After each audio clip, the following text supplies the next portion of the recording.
Kinasuhan na ng Social Security System o SSS ang ilang employer na hindi naghulog ng milyon-milyong pisong halaga ng kontribusyon ng kanilang mga empleyado.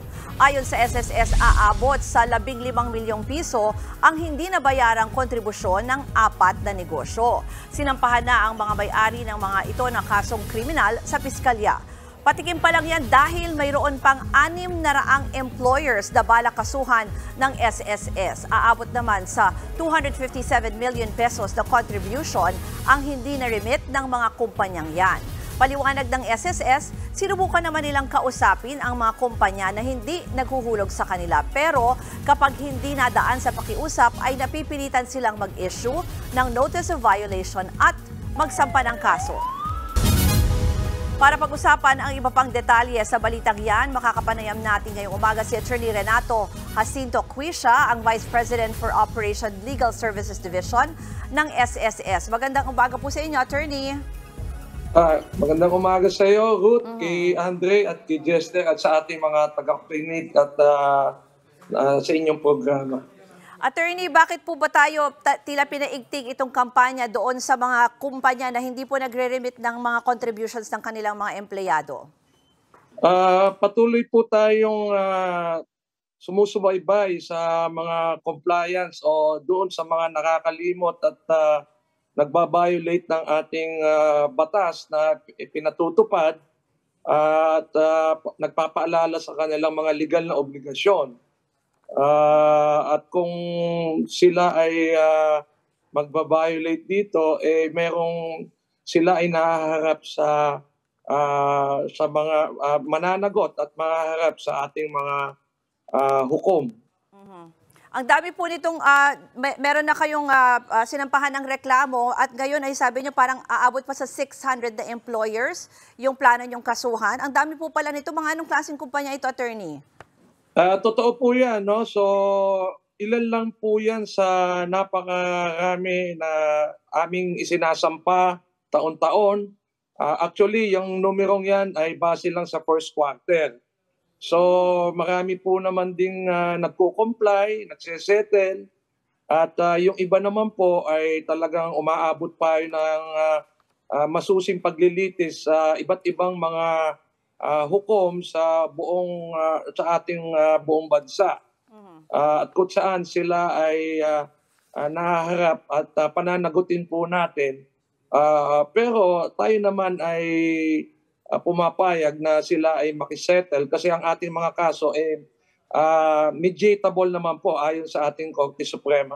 Okay. Pero Attorney, siguro yung concern din ng mga kababayan natin, paano nga po yung mga empleyado na akala nila nare-remit yung contributions nila, maibabalik po ba yan ng mga kumpanya nito, i-require nyo po ba sila? And what about the benefits na dapat natatanggap nitong mga empleyado? Yes, definitely. Hindi yung makukolekta natin kung sakasakali man at kung tayo ay magwawagi sa mga kasong sa ating sinampa, ay makaka-recover tayo doon ng mga sinasabi nating civil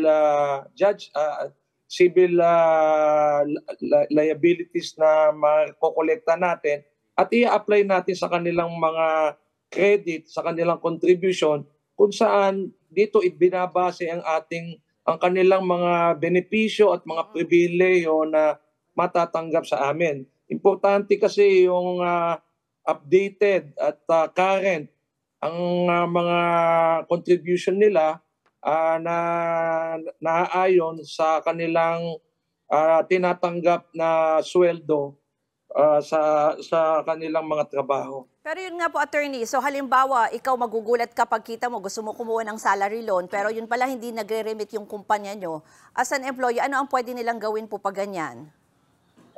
Dapat po sumadya po sila sa pinakamalapit na branch o pwede rin po kaming online at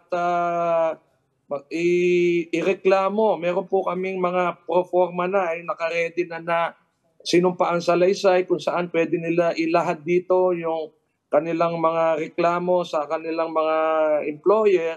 At ito po ay tutugunan at iimbestigahan kaagad ng ating mga account officer na naka-assign sa kanilang mga area. Meron po tayong mga 800 more or less na account officers na tumutugon po sa lahat ng problema ng ating manggagawa nationwide. At meron po tayong higit kumulang na mga 50 na mga abogado na handa na mag-provide ng legal assistance service hanggang sa hawakan ng mga iba't ibang kasong isinasampa natin laban sa mga tiwali o nagkakamali o nagkukulang na mga namumuhunan o employer. Attorney, siguro huli na lang kasi halimbawa itong binanggit kanina natin sa storya natin na 600 possible employers na hahabulin nyo, more than 250 million pesos. Pag ganyan po ba, may epekto po ba yan mismo dun sa pondo para sa mga ibang members, sa mga members po? Oo.